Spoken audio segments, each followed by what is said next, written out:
TinkerCAD tip. In this tutorial, I'm going to show you how to pivot objects. And what I'm trying to do here is fill in an area between this corner and this outside edge, and this corner and this outside edge, to make something that looks somewhat like this. Let's zoom out here. Let's move that out of the way. Let's grab these two and bring them in. Show you how we're going to do this here. We'll grab a square here. Let's select that yellow square and we'll align these to the yellow square. So we want these two corners to line up down here. For now, let's go ahead and bring the height of this square down just a little bit. Alright, now we're going to want to stretch this rectangle out so that it's up above where we want to intersect this cylinder here. So let's bring that up. Alright, going to come down here, work plane tool, put it at the bottom edge of that. Make sure that our rectangle is selected. We're going to duplicate that, D to drop it to the work plane. We're going to swing around here, put the work plane on the side of this one. Make sure that's selected, duplicate it, and drop it. Put the work plane back. Alright, so now we have all three of those that intersect on the corner of that yellow rectangle.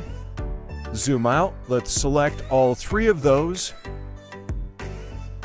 Now we're going to pivot. We pivot here, you can see that pivoting. And we'll get it to intersect there. Let's go negative 22.5. Negative 22.6. That's pretty close right there. We can come back, we can delete that one, we can delete that one. Now, in order to get the length of this correct, we're going to swing back down, put the work plane back on the bottom of that red rectangle.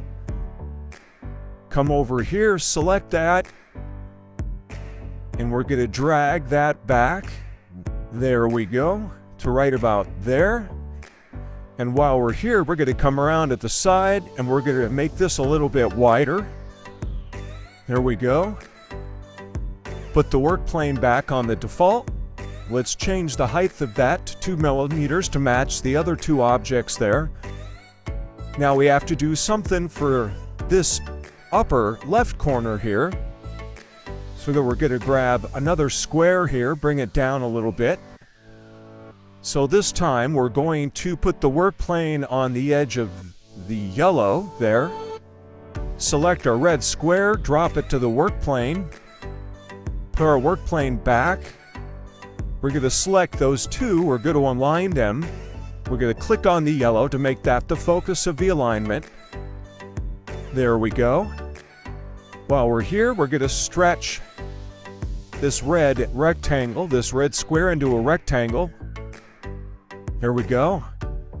Do the same thing as we did before, swing around, we'll put the work plane down here. Make sure that's selected. We're going to duplicate that. Drop it. Work plane on the side of this one. Make sure it's the only thing selected. Duplicate it. Drop it to the work plane. Put the work plane back. Come on, little work plane. There we go. Alright, so all three of those intersect on the corner of the yellow rectangle. Zoom out. We're going to select those three. 1, 2, 3. Let's move this a little bit. Alright, let's do our rotate here. Let's bring it around till it intersects.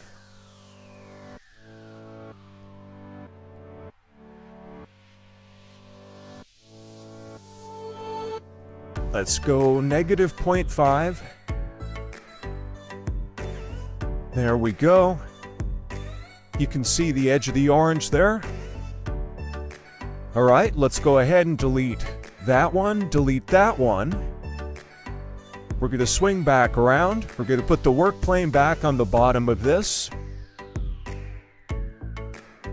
We're going to adjust the height of this to match Whoops, that moved in the wrong direction. There we go. We're gonna zoom in here so we can see what we're doing here. Right about there. There we go. While we're here, whoops, let's not do that. Let's put the work plane back on the bottom of that. There we go. We also need to stretch out the length of this one this way a little bit. There we go. Work plane back on the default. Come back here, we'll make it 2 millimeters. There we go. So all of that space in between this corner and this corner and this edge are now filled in. We'll select all 4 of those, group them together. And there you go. Pivoting.